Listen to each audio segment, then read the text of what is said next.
Sekali peristiwa Yesus bersabda kepada murid-muridnya, "Setiap orang yang mau mengikuti aku harus menyangkal diri, memikul salibnya, dan mengikuti aku. Karena barang siapa mau menyelamatkan nyawanya, akan kehilangan nyawanya. Tetapi barang siapa kehilangan nyawanya karena aku, ia akan memperolehnya. Apa gunanya bagi seseorang jika ia memperoleh seluruh dunia, tetapi kehilangan nyawanya? Apakah yang dapat diberikannya sebagai ganti nyawanya?"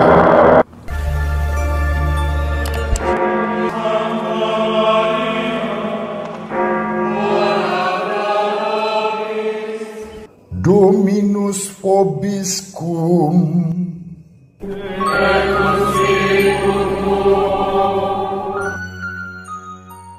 Sahabat peradaban kasih ekologis yang terkasih, selamat berjumpa dalam Renungan Harian bersama saya, Romo Alois Budi Purnomo PR, melalui channel ini. Semoga panjenengan selalu sehat, tetap semangat tanpa sambat, dan selalu bahagia, kebahagiaan yang bersumber dari Tuhan Allah kita. Mari kita awali perjumpaan kita dengan bersatu di dalam doa. Dalam nama Bapa dan Putra dan Roh Kudus. Amin. Aku hendak mengingat karya-karya Tuhan. Aku hendak mengingat perbuatan-perbuatan Tuhan. Ya, aku hendak mengingat keajaiban-keajaiban-Mu dari zaman purbakala. Aku hendak menyebut-nyebut segala pekerjaan-Mu dan merenungkan perbuatan-perbuatan-Mu. Ya Allah, jalan-Mu adalah kudus. Allah manakah yang begitu besar seperti Allah kami? Engkaulah Allah yang melakukan keajaiban. Engkau telah menyatakan kuasa-Mu di antara bangsa-bangsa. Dengan lengan-Mu, Engkau telah menebus umat-Mu, Bani Yakub dan Bani Yusuf. Engkau telah menuntun umat-Mu seperti kawanan domba dengan perantaraan Musa dan Harun. Kau tuntun mereka. Kemuliaan kepada Bapa dan Putra dan Roh Kudus, seperti pada permulaan, sekarang, selalu, dan sepanjang segala abad. Amin. Aku hendak mengingat karya-karya Tuhan. Dalam nama Bapa dan Putra dan Roh Kudus. Amin. Sahabat peradaban kasih ekologis yang terkasih, hari ini adalah peringatan wajib Santo Dominikus, pendiri Ordo Pengkhotbah, seorang imam. Selamat kepada tarekat OP, entah itu para imam, juga para biarawan dan biarawati. Mari kita baca Injil pada hari ini. Injil Matius bab 16 ayat 24 sampai 28. Sekali peristiwa Yesus bersabda kepada murid-muridnya, "Setiap orang yang mau mengikuti aku harus menyangkal diri, memikul salibnya, dan mengikuti aku. Karena barang siapa mau menyelamatkan nyawanya, akan kehilangan nyawanya. Tetapi barang siapa kehilangan nyawanya karena aku, ia akan memperolehnya. Apa gunanya bagi seseorang jika ia memperoleh seluruh dunia, tetapi kehilangan nyawanya? Apakah yang dapat diberikannya sebagai ganti nyawanya? Sebab Anak manusia datang dalam kemuliaan Bapa, diiringi malaikat-malaikatnya. Pada waktu itu, Ia akan membalas setiap orang setimpal dengan perbuatannya. Aku berkata kepadamu, sungguh, di antara orang yang hadir di sini, ada yang tidak akan mati sebelum mereka melihat Anak Manusia datang sebagai Raja dalam kerajaannya. Demikianlah sabda Tuhan, terpujilah Kristus. Sahabat peradaban kasih ekologis yang terkasih, Injil yang kita baca pada hari ini merupakan kelanjutan dari bacaan harian yang diwartakan kepada kita. Kemarin kita sudah membaca, kita review sejenak bagaimana Yesus menegur Simon Petrus. Mengapa ditegur? Karena Simon Petrus mencoba menghalang-halangi Yesus, atau dalam bahasa yang lebih romantis, menggoda Yesus agar menghindari penderitaan, salib, dan kematian. Padahal Tuhan kita Yesus Kristus menyampaikan secara utuh bahwa akan ditolak, menderita, mati, namun bangkit pada hari ketiga. Tetapi tampaknya bagian 3 pertama, ditolak, menderita, mati, itu yang paling mendominasi suasana batin Simon Petrus, sehingga dia menghendaki, menggoda Yesus jangan sampai itu terjadi. Sekali-kali hal itu tak terjadi. Dia lupa dengan ending dari semua penolakan, penderitaan, kematian itu adalah kebangkitan. Nah, kalau jangan sekali-kali terjadi, kalau begitu kebangkitan juga tidak akan terjadi. Mungkin Petrus maunya bangkit doang, bangkit doang, tetapi tidak mau mengalami penderitaan, tidak mau mengalami penolakan, tidak mau mengalami penganiayaan, tidak mau mengalami salib dan kematian. Tuhan kita Yesus Kristus memberikan secara utuh rangkaian itu. Salib dan kebangkitan adalah satu kesatuan. Maka Tuhan kita Yesus Kristus sudah kita lihat dalam renungan kemarin, boleh dicek di video renungan sebelum ini.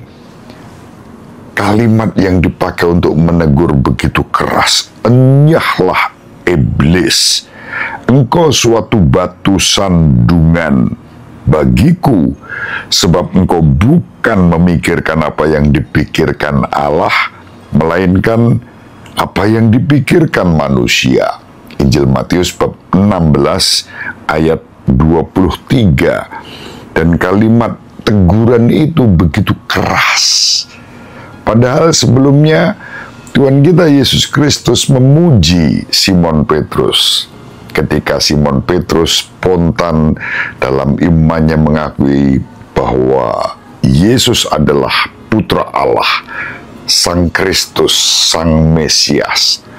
Tetapi ketika mengatakan bahwa Yesus adalah Mesias, yang ada dalam pikiran Simon Petrus adalah Mesias duniawi, Mesias politik. Tuhan kita Yesus Kristus tidak mau terjebak dalam perendahan itu. Mesias secara rohani mengalami penderitaan, penolakan, salib, kematian, namun bangkit. Nah, ini satu rangkaian. Sesudah disebut sebagai batu karang karena jawaban pertama yang diberikan Simon Petrus kepada Yesus berubah drastis dari batu karang menjadi batu sandungan. Ini dinamika kehidupan rohani Santo Petrus waktu masih awal-awal dalam pembentukan karakter oleh Tuhan kita Yesus Kristus. Berkobar-kobar semangat, benar, teguh dalam iman, ditetapkan sebagai batu karang. Di atas batu karang ini akan kudirikan gerejaku. Tapi kemudian berubah dari batu karang menjadi batu sandungan. Sahabat peradaban kasih ekologis yang terkasih, kita gereja yang satu, kudus, katolik, dan apostolik sebagai gereja Kristus memang dibangun di atas batu karang yang pada awalnya dalam pergumulan dari batu karang menjadi batu sandungan. Itulah sebabnya sampai hari ini gereja mengajarkan pada kita bahwa kita memang beranggotakan persekutuan para kudus sebagai gereja yang satu, kudus, katolik, apostolik, tetapi juga sebagai gereja yang beranggotakan orang-orang yang lemah, yang rapuh, yang ringkih dan berdosa. Dua hal ini ada dalam kehidupan gereja, dan keberdosaan, kerapuhan, keringkihan, kelemahan, kepengecutan terus-menerus diolah dalam pertobatan untuk kemudian berada dalam keteguhan, kekudusan, kesucian. Kekudusan dan kesucian tentu diukur dengan cara kita mengimani Kristus dalam ketekunan, dalam kerendahan hati sebagai murid-murid Kristus yang setia dalam mengikuti Kristus melalui berbagai hal yang sudah diwariskan kepada kita. Kekudusan dalam arti itu karya Allah sendiri yang membangun kita untuk semakin setia, berbela rasa, bersaudara.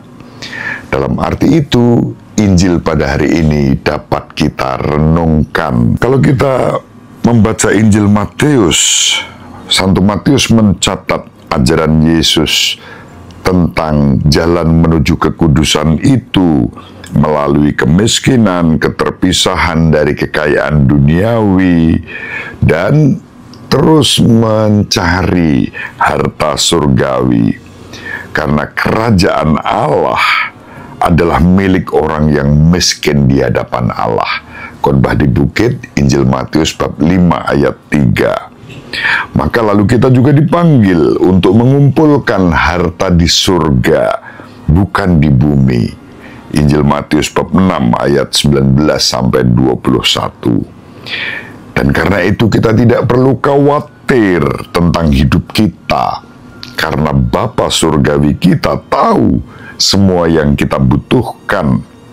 Maka kita dipanggil untuk mencari terlebih dahulu kerajaan surga dan kebenaran Allah, dan segala sesuatu yang lain yang kita butuhkan akan ditambahkan kepada kita. Injil Matius bab 6 ayat 25 sampai 35. Barang siapa kehilangan nyawanya demi Yesus akan memperoleh hidup. Injil Matius bab 10 ayat 39 yang diperkuat dengan sabda pada hari ini. Maka dibutuhkan yang namanya totalitas dalam menggapai kerajaan surga. Dikatakan menjual semua yang kita miliki demi mendapatkan kerajaan surga itu. Injil Matius bab 13 ayat 44 sampai 45. Hari ini Tuhan kita Yesus Kristus mengalihkan pandangan para rasul dan juga pandangan kita dari hal-hal duniawi ke hal-hal surgawi. Saat kita memandang surga, kita melihat bahwa Dia adalah Sang Anak Manusia yang datang bersama para malaikatnya dalam kemuliaan Bapa. Kita resapkan sabda Tuhan yang tadi kita baca, bagian-bagian penting dalam keheningan. Kita dengarkan, kita resapkan, kita rasakan. Setiap orang yang mau mengikuti aku harus menyangkal diri, memikul salibnya, dan mengikuti aku.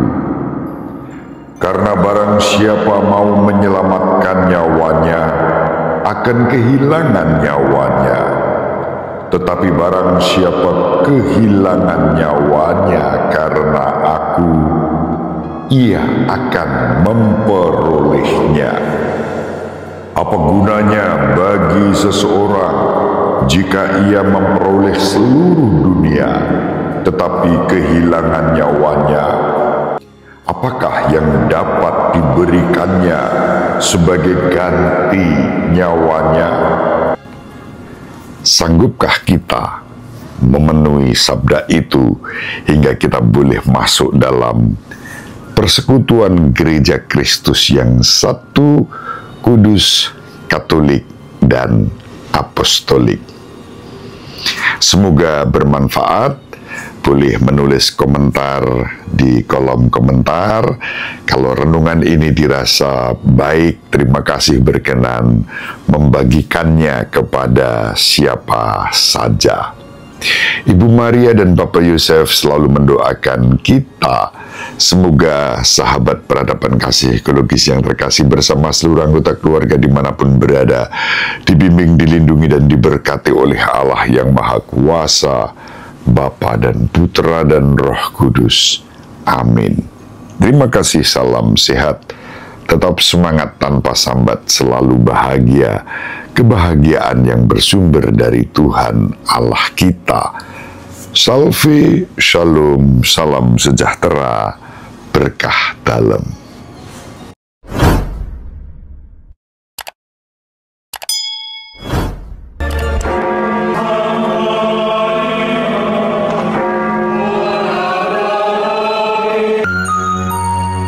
Sahabat peradaban kasih yang terkasih, sampai jumpa pada episode berikutnya. Terima kasih atas kebersamaan kita. Salam peradaban kasih ekologis, berkah dalam.